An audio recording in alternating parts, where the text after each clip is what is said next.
All right, this is how to run the lawnmower, Juan. To Juan Cano. Ready? This rubber thing here, give it like 30 pushes in. There's a rubber thing here.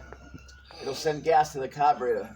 I'm gonna give it like 30, maybe even 35 pushes in. That'll get the gas in. Here's the choke. We can leave that alone. I was gonna set it here, then move it after it started, but we can leave it there. That's the choke. That should be like at least 30, 35, 40 squirts. After that, push this in like this. And about 4 starts it'll take. 1, 2, almost 3, 4. Start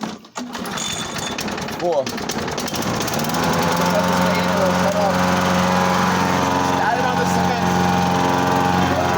And this thing will move the front wheels if you need to or want to. Look. Put this in. And it'll drive itself. Look.